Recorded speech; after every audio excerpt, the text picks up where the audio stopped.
Hello students, welcome to AS education. आप लोग इस नंबर पर जो है ऑफलाइन क्लासेस के लिए रजिस्टर कर सकते हैं। इन प्लेटफॉर्म्स पे आप एएस एजुकेशन को फॉलो कर सकते हैं। इंदौर सुखलिया में जो ब्रांच है उसमें ऑफलाइन क्लासेस 3 अप्रैल 2025 से शुरू हो रही हैं और आप घर बैठे इस क्यूआर्स को स्कैन करके अपना जो रजिस्ट्रेशन फॉर्म है वो सबमिट कर सकते हैं विदाउट एनी कॉस्ट। चलिए स्टार्ट करते हैं।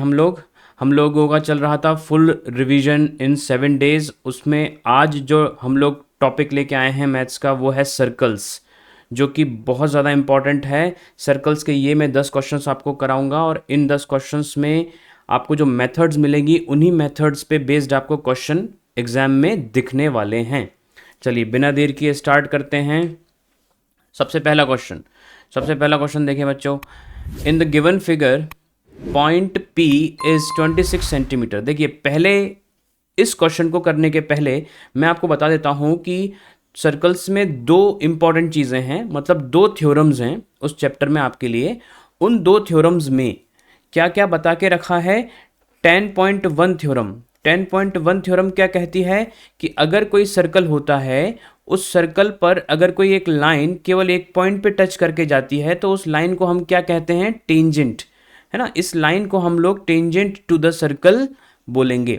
और जिस पॉइंट पर वो टच करके जा रही है उस पॉइंट को लेट से अगर हमने P बोल दिया तो ये जो P पॉइंट है ये होता है पॉइंट ऑफ कांटेक्ट, क्योंकि पॉइंट ऑफ कांटेक्ट पे ही तो लाइन और सर्कल दोनों टच कर रहे हैं, है ना। ऐसी लाइन जो केवल एक पॉइंट पे टच करती है, गॉट इट, उसको टेंजेंट कहते हैं। अब फर्स्ट थ्योरम क्या कहती है, अगर आप सेंटर ऑफ द सर्कल से एक लाइन या रेडियस ड्रॉ करोगे किस पर, टेंजेंट वाले पॉइंट पर, पॉइंट ऑफ कांटेक्ट पे जो लाइन ड्रॉ करोगे आप वो रेडियस कहलाएगी। और ये टेंजेंट पे जो रेडियस होती है वो हमेशा कैसी होती है, परपेंडिकुलर होती है। मतलब जैसे अगर मैं इधर बाहर वाले पॉइंट को Q लिख दूं तो OPQ, तो जो हमारा एंगल OPQ बनेगा that would always be 90 degree. तो टेंजेंट पर रेडियस पॉइंट ऑफ कांटेक्ट पे फॉल होती है कितने एंगल पे, 90 डिग्री एंगल पर। ये 10.1 थ्योरम है जो कि बहुत इंपॉर्टेंट है ना। उसका कंसेप्ट आपको आएगा, इसका डेरिवेशन आपको नहीं आएगा। आपको डेरिवेशन काय का आएगा, 10.2 का डेरिवेशन आपको पूछा जा सकता है। हमने उस डेरिवेशन को कवर किया है, हमारा करीब 5th-6th क्वेश्चन है उसमें हमने डेरिवेशन को कवर किया हुआ है, तो वहां पर हम पूरा डेरिवेशन देखेंगे 10.2 का। 10.1 का कंसेप्ट समझ में आया, है ना। 10.1 का कंसेप्ट कहता है कि रेडियस टेंजेंट पर पॉइंट ऑफ कांटेक्ट पे हमेशा 90 डिग्री होता है, ठीक है। 10.2 समझ लो क्या है। 10.2 ये कहता है कि अगर कोई सर्कल है, उस सर्कल पे किसी एक्सटर्नल पॉइंट से आप अगर दो टेंजेंट ड्रॉ कर दोगे, ये एक टेंजेंट ड्रॉ किया, ये दूसरा टेंजेंट ड्रॉ किया, तो दो टेंजेंट अगर आप किसी बाहर वाले पॉइंट से जो कि सर्कल में नहीं है, बाहर वाले पॉइंट से दो टेंजेंट ड्रॉ करोगे तो दोनों टेंजेंट्स की लेंथ बराबर होगी। मतलब ये ऊपर वाला जो टेंजेंट है ये इस पॉइंट पे टकरा रहा है, नीचे वाला जो टेंजेंट है वो इस पॉइंट पे टच कर रहा है सर्कल को। अच्छा, मैंने अगर बोल दिया कि ये बाहर वाला पॉइंट P है, ऊपर वाला जो पॉइंट है पॉइंट ऑफ कांटेक्ट वो Q, नीचे वाला पॉइंट ऑफ कांटेक्ट उसको R बोल दिया, तो थ्योरम कहती है कि भैया PQ इज इक्वल टू होगा PR के। सेम एक्सटर्नल पॉइंट से जब दो टेंजेंट सेम सर्कल पे ड्रॉ होते हैं तो उन दोनों टेंजेंट्स की लेंथ बराबर होती है, ये 10.2 थ्योरम कहती है। और इसको प्रूव भी करना है, और प्रूफ भी इंपॉर्टेंट है, पूछता है CBSE हर दूसरे तीसरे साल में वो पूछ लेता है ना। लगातार भी पूछ सकता है, इसलिए ऐसा नहीं कि सर पिछले साल आया था तो हम इस साल नहीं करें, ऐसा नहीं है ना। आपको इसको करके जाना है और इसको हमने लिया हुआ है, करीब 5 या 6 क्वेश्चन है हमारा, वो देखेंगे यहाँ पर। ये दोनों थ्योरम समझ में आई, है ना। चलिए इन दोनों थ्योरम्स को समझने के बाद में अब हम अपने क्वेश्चंस चालू करते हैं। जो पहले ऑब्जेक्टिव हैं जो डायरेक्टली होंगे उनको देख लेते हैं पहले। देखिए क्वेश्चन बोल रहा है, इन the given figure point P is 26 centimetre away from the centre. जो पॉइंट P है वो सेंटर से कितनी दूरी पर है, 26 सेंटीमीटर। मतलब ये वाला जो पॉइंट है ये 26 सेंटीमीटर है। हमारा रंग जो है पेन का वो यहाँ पर चेंज करना पड़ेगा थोड़ा सा। देखिए ये 26 सेंटीमीटर है, ठीक। आगे चलते हैं। With centre O of a circle and the length PT, PT की जो लेंथ जो आपको दिख रहा है, PT of the tangent drawn from P to the circle is 24 centimetre. Circle तक ड्रॉ किया मतलब ये टी पॉइंट तक ड्रॉ किया, तो पी से लेकर के टी तक की दूरी कितनी, 24 centimetre. Got it. The radius of the circle is, आपको सर्कल का रेडियस निकालना है। तो आपको अभी अभी पता है 10.1 से कि अगर मैं पॉइंट ओ से इस पर एक लाइन ड्रॉ करता हूं, ये एक लाइन ड्रॉ मैंने करी, तो ये लाइन डेफिनेटली इस पर क्या होगी, परपेंडिकुलर होगी बाय 10.1 थ्योरम, है ना, राइट एंगल होगा ये। अगर ये राइट एंगल हुआ तो ये ट्राइंगल कौन सा बन गया, पाइथागोरस, मतलब राइट एंगल ट्राइंगल बन गया। तो हम इसमें क्या लगा सकते हैं, पाइथागोरस थ्योरम लगा सकते हैं। तो देखो जरा, पाइथागोरस थ्योरम अगर आप लगाओगे तो you can find the length of the radius. ठीक, पाइथागोरस लगाते हैं। देखो 90 डिग्री के सामने वाली साइड जो होती है राइट एंगल ट्राइंगल की, वो होती है हाइपोटेनियस। तो हाइपोटेनियस, सबसे पहले पाइथागोरस थ्योरम क्या थी, जो मैंने आपको पहले भी बता रखा है, हलवा पूड़ी भाजी, है ना। तो H square is equals to P square plus B square, जो कि होता है हाइपोटेनस का square is equals to perpendicular का स्क्वायर प्लस बेस का स्क्वायर। हाइपोटेनस कितना है सर, 26 दे रखा है ना। चलो अपन इसको थोड़ा सा कलर अच्छा कर लेते हैं। देखिए ये है 26 का square is equals to P square, मतलब परपेंडिकुलर। अब देखिए परपेंडिकुलर आप किसी को भी मान सकते हो, 24 को मान सकते हो या रेडियस को मान सकते हो। जो रेडियस यहाँ पर है उसको, उनमें से किसी को भी हम परपेंडिकुलर मान लेते हैं। तो लेट से P T is the perpendicular, तो ये हो जाएगा 24 का स्क्वायर, और बेस जो है हमने उसको रेडियस मान के रखा हुआ है, तो रेडियस का स्क्वायर। इसको सॉल्व करेंगे, we will get the radius. कैसे, आगे देखो, 26 का स्क्वायर, फिर से मैं बता दूं आपको 30 तक के स्क्वायर्स पता होने चाहिए अच्छे से, है ना। तो आप स्पीडी आपका मैथ्स हो जाएगा। 3 घंटे में आप 2 घंटे 40 मिनट में आप पूरा पेपर कर दोगे, और 20 मिनट में आपको आराम से चेक करने का भी टाइम मिल जाएगा। अच्छा, 26 का स्क्वायर जो होता है वो होता है 676। 24 का स्क्वायर जो होता है वो होता है 576 प्लस आर का स्क्वायर। अच्छा, 676, 576 को इधर ले आओ तो वो हो जाएगा माइनस का 576 minus, sorry 676 minus 576 will be 100, बरोबर 100 आया इसका रिजल्ट, लेकिन वो स्क्वायर का आ रहा है। तो आर का रिजल्ट क्या हो जाएगा, R is nothing but 10, square root लगेगा और लेंथ जो निकलेगी वो 10 निकलेगी। तो 10 सेंटीमीटर इज अवर आंसर। तो 10 सेंटीमीटर कहाँ है, सी ऑप्शन। Got it. यहाँ पर क्या यूज़ किया सर हमने 10.1 थ्योरम को यूज़ किया है, रेडियस ड्रॉ करके उसको 90 डिग्री सोचा है, जो कि इधर दे के रखा हुआ था, है ना, उससे निकलेगा आपका आंसर ये। ठीक है, अब आप समझ गए, जहाँ जहाँ रेडियस और पाइथागोरस थ्योरम का फॉर्म बनाते हैं वो, वहाँ 10.1 लगा के आप पाइथागोरस से हलवा पूड़ी भाजी खाओ और आपको आंसर मिल जाएगा। चलिए नोट डाउन कर लें इसको, नेक्स्ट क्वेश्चन पे बढ़ते हैं।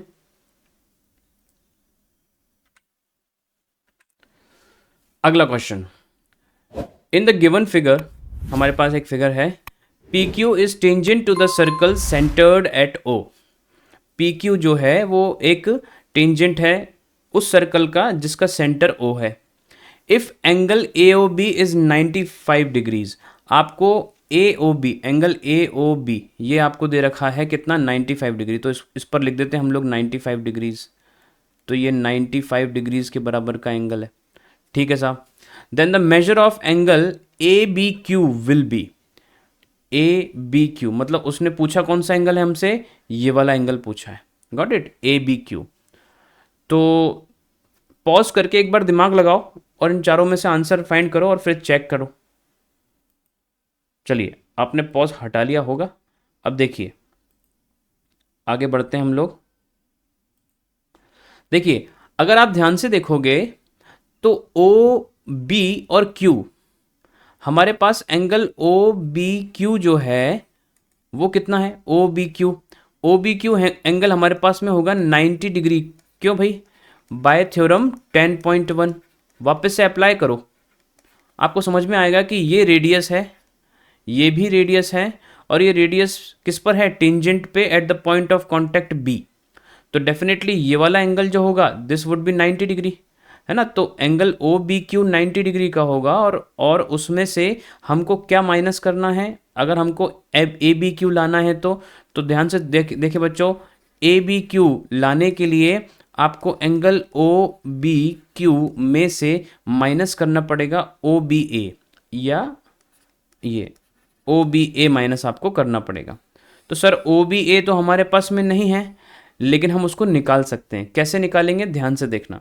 देखो, इसको निकालने का तरीका ये है कि आपको ओ सेंटर पर जो एंगल बन रहा है वो बता दिया गया है 95 डिग्री, और ये रेडियस है और ये भी रेडियस है किस ट्राइंगल में, ओ ए बी ट्राइंगल में। तो आप ये बोलोगे कि भाई in triangle O A B, मैं आपको ये डेफिनेटली, आपको ये ऑप्शनल वाले क्वेश्चन हैं, इसमें आपको पूरा सॉल्यूशन नहीं करना है, लेकिन सॉल्यूशन की आदत होनी चाहिए, तभी आप अपने जो बड़े क्वेश्चंस हैं 2 मार्क्स के 3 मार्क्स के, उनमें आप प्रॉपरली इस चीज़ को अप्लाई कर पाओगे। आपकी आदत होनी चाहिए सभी क्वेश्चंस के लिए, है ना। In triangle O A B को अगर अपन देखें तो ये कैसा ट्राइंगल है, दिस इज आइसोसेलेस ट्राइंगल। ये एक आइसोसेलेस ट्राइंगल है, मतलब रेडियस बराबर हैं, तो angles corresponding to equal sides या opposite to equal sides are equal. तो ये दोनों एंगल्स इक्वल हैं। इनको थोड़ी देर के लिए अपन बोल देते हैं एक्स और एक्स, है ना। तो एंगल ओ ए बी और एंगल ओ बी ए, दोनों एंगल्स कैसे हो गए, बराबर हो गए, एक्स के बराबर। चलो इसको फाइंड करते हैं अपन, इसको फाइंड करते हैं। अच्छा, एंगल सम प्रॉपर्टी से अगर आप देखोगे, एंगल सम प्रॉपर्टी से तो ये तीनों एंगल्स कितने के हो गए, 180 डिग्री के। 95 degrees plus X is equals to 180 degree. यहाँ से आपका आंसर आ जाएगा 2x इक्वल टू 95 को उधर ले गए, 180 माइनस 95, तो we get 2x equal to, अच्छा इसमें से 90 जाएगा तो 90 बचेगा, और 5 और चला गया तो ये बचेगा 85 डिग्रीज।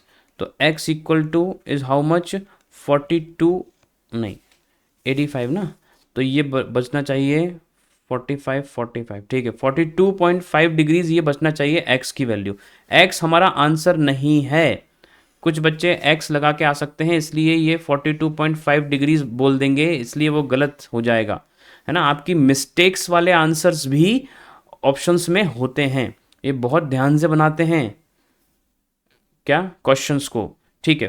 42.5 हमारा आंसर नहीं है, वो कौन है, x है। अभी हम इसको 90 में से माइनस करेंगे, तो ये ओ बी ए आ गया अपना, कौन आ गया, एंगल ओ बी ए आ गया है, दैट इज 42.5। अब ए बी क्यू निकालने के लिए देखिए जरा, angle A B Q is equals to O B Q 90 degree था, 90 डिग्री माइनस 42.5 डिग्रीज, तो final answer will be 47.5 degrees, है ना। 42.5 और 47.5 दोनों मिलके 90 होते हैं, तो इनका डिफरेंस दोनों का, इन ऊपर वालों का आ जाएगा 47.5 डिग्रीज। तो आंसर इज 47.5। क्लियर हो गई बात, है ना। अगेन कौन सा कंसेप्ट यूज हुआ सर्कल्स का, 10.1 थ्योरम यूज हुआ, है ना, और आइसोसेलेस कंडीशन यूज हुआ, जो कि किस में था, 9th क्लास में था, है ना, 7th चैप्टर में, ट्राइंगल्स चैप्टर में। वो थ्योरम यहाँ पर एक तरह से यूज हुआ है। आइसोसेलेस ट्राइंगल की करस्पॉन्डिंग साइड्स अगर इक्वल होती हैं तो करस्पॉन्डिंग एंगल्स भी इक्वल होंगे। ओके, छाप लीजिए इसको, जिनको कच्चा पक्का समझ में आए एक बार फिर से देखें और दोनों कंसेप्ट्स को दिमाग में रखें। ऐसा नहीं है, क्योंकि देखिए सर्कल्स और ट्राइंगल सबसे बड़ी ड्रैगन है 10th क्लास की। जिन बच्चों के 80 आउट ऑफ 80 थ्योरी में नहीं आ पाते हैं, वो केवल और केवल सर्कल्स और ट्राइंगल्स के कारण नहीं आ पाते हैं, और जिनके पूरे आते हैं, मतलब वो बच्चे 9th और 10th के कंसेप्ट्स पे, ज्योमेट्री के कंसेप्ट्स पे बहुत अच्छे हैं, बहुत परफेक्ट हैं, है ना। Only those can get 80 out of 80 marks. इसलिए मैं आपको बोल रहा हूँ कि अगर आप एम कर रहे हैं 80 लाने का, तो सर्कल्स और ट्राइंगल्स के कंसेप्ट साथ साथ 9th के कंसेप्ट भी आपके क्लियर होने चाहिए, ज्योमेट्री के, लाइन्स एंगल्स के, ट्राइंगल्स के, इन सब के। चलिए आगे बढ़ते हैं, छाप लें इसको।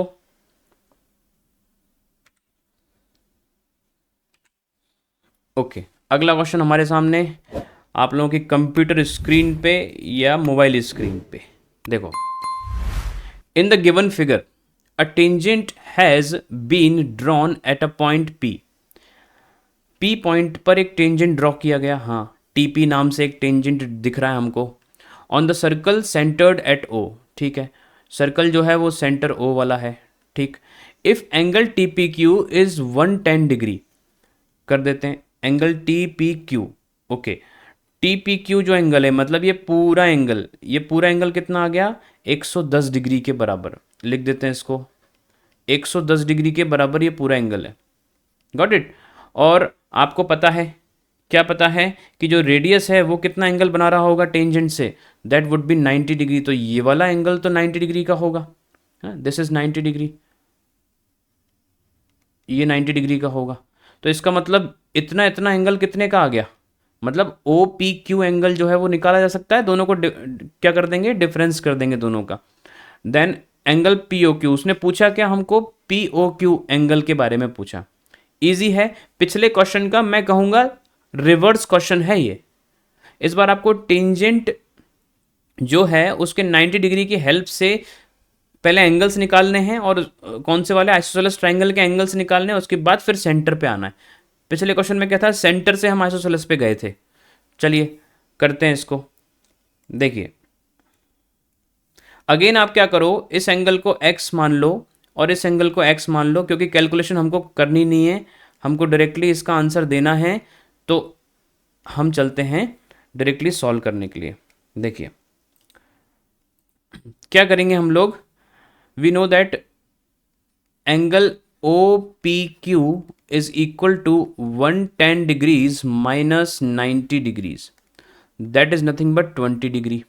तो 20 डिग्री x आ गया आपके पास, तो x एंगल क्या है, इतना है। अच्छा, x जब 20 डिग्री आ गया तो किस में, कौन से ट्रायंगल की बात कर रहे हैं, in triangle O P Q. O P Q triangle में आप क्या बोलोगे, x plus angle P O Q.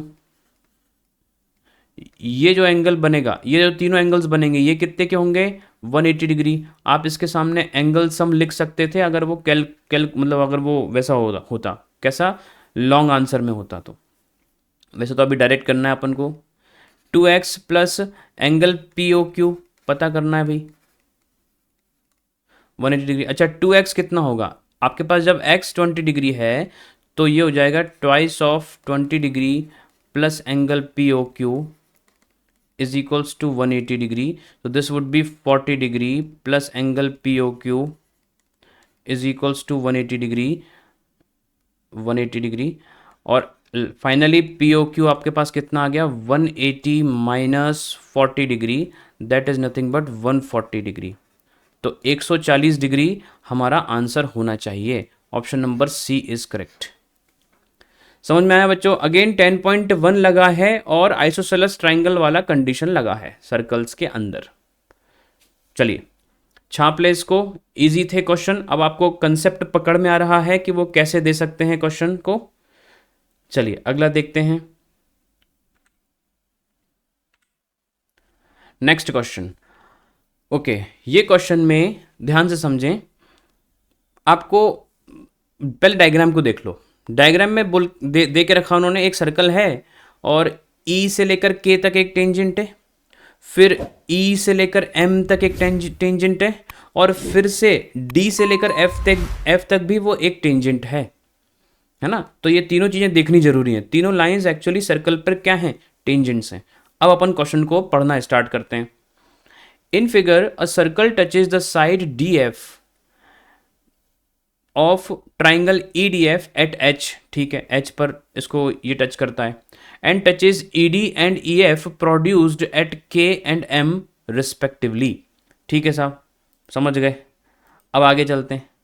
If EK is equal to 9 centimetre, वो E से लेकर K तक की दूरी को क्या बोल रहा है, 9 सेंटीमीटर। तो अगर हम K से जो डिस्टेंस है E का, वो अगर हम नापें तो वो हमको उन्होंने बोल के रखा है ये डिस्टेंस 9 सेंटीमीटर के बराबर है। ठीक है, तो उसको आप क्या बोल सकते हो कि सर EK जो है वो बराबर होगा किसके, ED प्लस DK के। बिल्कुल सही है, हाँ। और ये पूरा का पूरा कितने का है, 9 सेंटीमीटर इसका। अच्छा, then the perimeter of the triangle EDF का पेरीमीटर आपको निकालना है।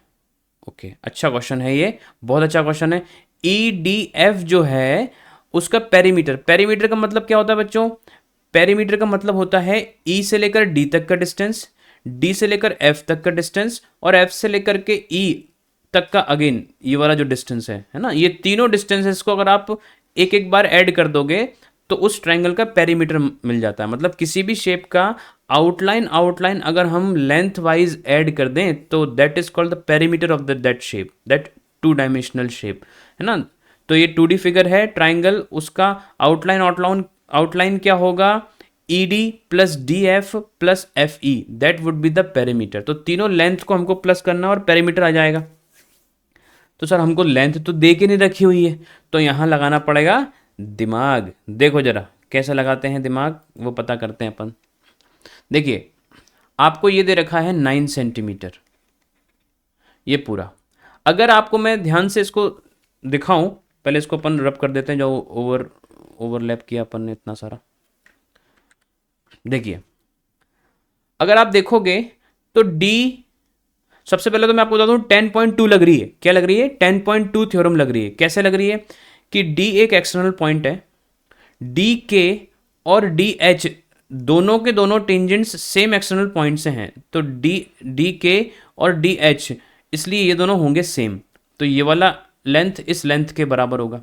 सिमिलरली एफ भी अगर आप देखोगे तो FH और FM दोनों के दोनों बराबर होंगे, क्योंकि ये अगेन F एक एक्सटर्नल पॉइंट है और एक्सटर्नल पॉइंट सिंगल पॉइंट से क्या हुआ है, दो क्या खींची है, टेंजेंट खींची है, तो दोनों की टेंजेंट की लेंथ बराबर होगी। ये था हमारा 10.2 थ्योरम। सिमिलरली E एक पॉइंट है जो कि बाहर का सिंगल पॉइंट है, वहां से भी तो दो टेंजेंट्स हैं। कौन कौन से? EK और EM। मतलब EK की लेंथ जितनी है उतनी ही लेंथ किसकी होगी, EM की होगी। इतनी कहानी समझ में आ रही है अच्छे से? बिल्कुल सही बात है। तो देखो जरा, अब यहां पर मैं एक और चीज लिख देता हूं, है ना। Also EM is equals to क्या, EF plus FM is equals to 9 centimetre. हाँ कि ना? बिल्कुल सही है। एक काम करते हैं, जो EM है और जो EK है दोनों को ऐड कर लो, दोनों को ऐड करते हैं। इक्वेशन नंबर 1 और इक्वेशन नंबर 2 को ऐड करते हैं। तो दोनों इक्वेशंस को ऐड किया, है ना। ध्यान से देखना अपन कैसे उसको कवर करते हैं। EK plus EM is equals to how much, 18 centimetre. क्यों? क्योंकि 9 प्लस 9 हो रहा है, वो मैं आपको शो कर देता हूँ। 9 प्लस 9, 9 प्लस 9, है ना। तो this is nothing but 18 centimetre. अच्छा, EK को हम लोग खोल देते हैं, तो EK को हमने खोला तो क्या आया, ED प्लस DK। EM को भी हम खोल देते हैं, तो EF plus FM is equals to 18 centimetre. अच्छा, ED तो ठीक है, DK की जगह पर क्या मैं DH लिख सकता हूं? क्योंकि अभी अभी मैंने आपको बताया कि वो टेंजेंट्स हैं दोनों, सेम पॉइंट से, सेम एक्सटर्नल पॉइंट से, तो उन दोनों की लेंथ बराबर होगी। तो लेंथ को मैं इसकी जगह पर मैंने DH लिख दिया, DK की जगह पर DH। सिमिलरली EF मेरे पास में है और FM की जगह पर मैं क्या लिख सकता हूँ, FH। सर क्यों किया आपने ऐसा? क्योंकि मुझे ट्राइंगल का लेंथ बताना, मतलब ट्राइंगल का पेरीमीटर बताना, तो मैं उतने लेंथ लूंगा जो पेरीमीटर को बनाने में मदद कर रहे हो या जो पेरीमीटर कंप्लीट कर रहे हो। तो देखो जरा, आप ED plus DH plus EF plus FH, ये पूरा का पूरा आपको लेंथ जो है वो पेरीमीटर का होता है, पेरीमीटर कवर कर देता है। तो मतलब this is how much, this is 18 centimetre. Got it? तो अपना आंसर क्या होना चाहिए यहाँ पे, 18 सेंटीमीटर के बराबर आंसर होना चाहिए किसका, पेरीमीटर का। तो यही अपना पेरीमीटर है। Got it? तो यहाँ कंसेप्ट काय का लगा, 10.2 का। Got it? तो ED plus DH plus EF plus FH मिलकर perimeter of the triangle EDF बनाते हैं, और कुछ भी नहीं है। तो इसको आप लिख दो, this is nothing but perimeter of triangle EDF is equals to 18 centimetre. I hope कि आपको ये अच्छे से समझ में आया है ना। इसको दोबारा देखें, अगर नहीं आया समझ में तो आपको ये जो पॉइंट है वो बोल के नहीं रखेंगे। D और F भी एक्सटर्नल पॉइंट थे दो टेंजेंट्स के लिए, ये आपको दिमाग लगाना था। तो ये कंसेप्ट पर आप एक बार सीख गए हैं। इस प्रकार के थोड़े बहुत भी अटपटे क्वेश्चन आते हैं तो आप इस कंसेप्ट को इजीली लगा पाएंगे, बट आपको वॉच आउट करना पड़ेगा। मैं आपको सजेस्ट करूंगा ट्राइंगल्स और सर्कल्स के जो क्वेश्चंस हैं वो बच्चों एंड में करें, गॉट इट, मतलब एंड में, कॉपी के एंड में नहीं, मतलब वो पहले आप सारे कर लें, उसके बाद वो इन क्वेश्चंस को ऑप्ट करें, इन क्वेश्चंस को चॉइस करें। दूसरी चीज़, जो आपका पेपर अटेम्प्ट करने का जो बोल बोल सकते हैं स्टेप बाय स्टेप प्रोसेस होना चाहिए, वो होना चाहिए कि आप पहले ऑब्जेक्टिव्स के पेज छोड़ दें, 2 पेज, है ना, ऑब्जेक्टिव्स वहाँ कवर हो जाएंगे, 2 से 3 पेज। उसके बाद आप सेक्शन ई चालू करें, सबसे लास्ट वाला, जो कि सबसे ज़्यादा नंबर का होता है। नॉर्मली 2 मार्क्स और 3 मार्क्स के क्वेश्चंस में कठिनाई ज़्यादा होती है, तो अगर आप आगे से जाओगे पीछे की तरफ, तो आपको कठिनाई जल्दी आ जाएगी, और अगर आप पीछे से आगे की तरफ आओगे तो कठिनाई थोड़ी देर में आएगी, और अच्छे खासे नंबर आप ऑलरेडी सिक्योर कर चुके होगे। तो 5 4 3 2 1 ऐसे आए, ना कि आप 1 2 3 4 5 जाएं। Got it? ठीक है, चलिए छाप लें इसको, आगे बढ़ते हैं।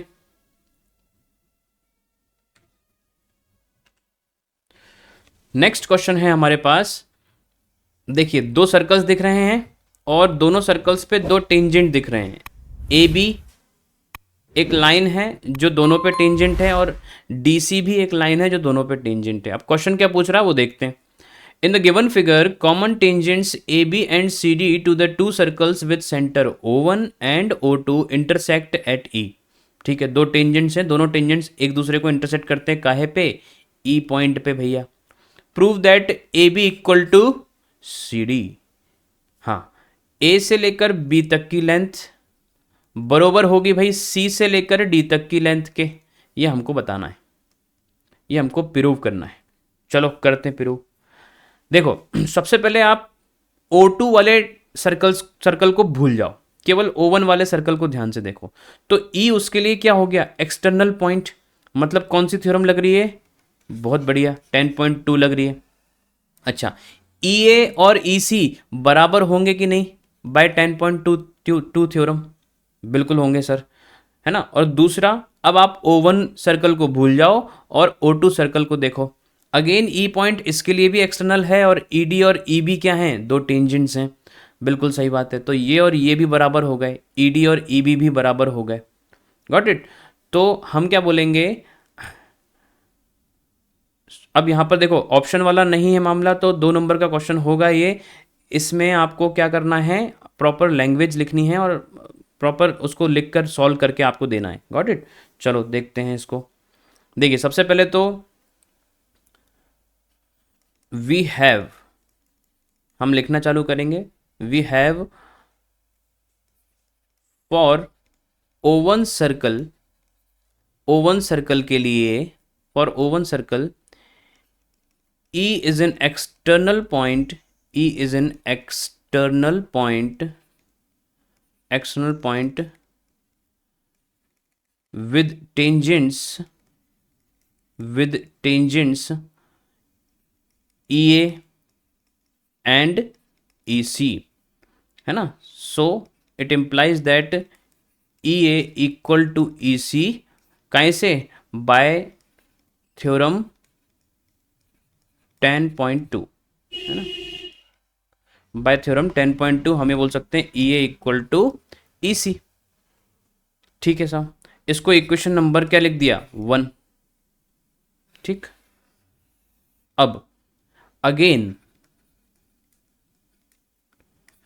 फॉर सर्कल O2,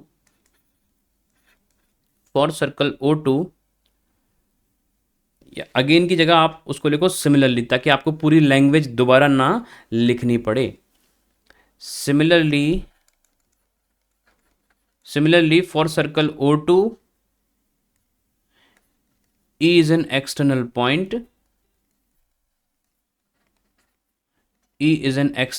point, और इंप्लाई करता है क्या?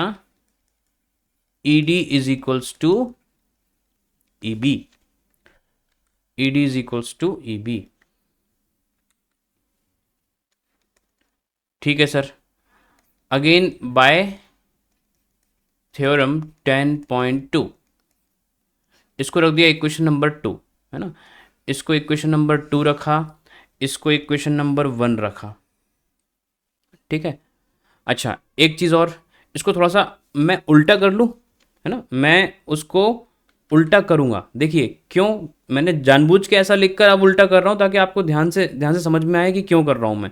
भाई ई ए को जब मैं ई डी में ऐड करूँगा तो मुझे लाइन नहीं मिल रही है, ई ए और ई डी ऐसे जिगजैग फॉर्म में आ जाएगा। तो मैं एक काम करता हूँ, इस तरफ ई बी लिखता हूँ और उस तरफ मैं लिखूंगा ई ए। तो हम यहाँ पर बोल देते हैं E B equal to E B equal to E A. ठीक है, अब अब जानते हैं आपको क्या करना है, adding first and second. Adding first and second, तो फर्स्ट और सेकंड को ऐड करने पर हमारे पास जो लिखा आ रहा है वो क्या है, तो देख लो जरा।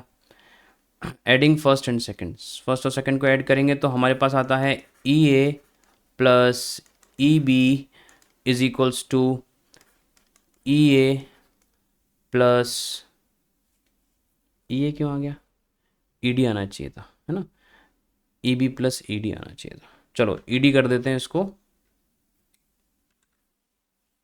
ये ई डी रहेगा, ठीक है ना। तो ई ए यहाँ पर जाएगा ई सी, गॉट इट। कुछ नहीं किया, ये लेफ्ट हैंड साइड ये लेफ्ट हैंड साइड एक साथ लिख दिया, इक्वल टू के बाद ये राइट हैंड साइड और ये राइट हैंड साइड हम एक साथ लिख देंगे, तो ई सी प्लस ई डी, है ना। ठीक है, बस लेफ्ट हैंड को ऐड किया, राइट हैंड को ऐड किया। अब देखो ई ए प्लस ई बी, ई ए ये वाली लेंथ है और ई बी ये वाली लेंथ है, दोनों मिलके क्या बना रही है, ए बी, इक्वल्स टू, फिर ई सी ये वाली लेंथ है और ई डी ये वाली लेंथ है, दोनों मिलके क्या बना रही है, सी डी। तो ये क्या बोल दिया अपन ने, प्रूव कर दिया।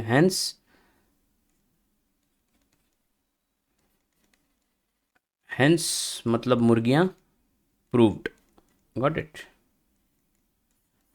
आई होप कि समझ में आया क्वेश्चन आपको अच्छे से, है ना। अगेन कौन सा कंसेप्ट लगा है, 10.2 थ्योरम का कंसेप्ट लगा है, गॉट इट। यहाँ से बच्चों हमारे जो नेक्स्ट जो क्वेश्चंस रहेंगे वो अब थोड़े अच्छे क्वेश्चंस हैं, तो उनको हम लोग अब नेक्स्ट पार्ट में कवर करेंगे और नेक्स्ट पार्ट आपको बहुत जल्दी मिल जाएगा। इसके अपलोड होने के थोड़ी देर बाद में आपको नेक्स्ट पार्ट में बना दूंगा, है ना। इतने क्वेश्चंस को दोबारा एक बार अच्छे से करें, और अब जो नेक्स्ट पार्ट है वो आपके लॉन्ग आंसर्स वाला फॉर्म रहेगा, जिसमें हम 10.2 थ्योरम को भी प्रूव करना सीखेंगे। चलिए ये आप छाप लें अच्छे से, इसको कवर करें। चलिए थैंक यू एवरीवन। इसके बाद हम लोग नेक्स्ट पार्ट के लिए जल्द बैठें और उसको कवर करें फिर।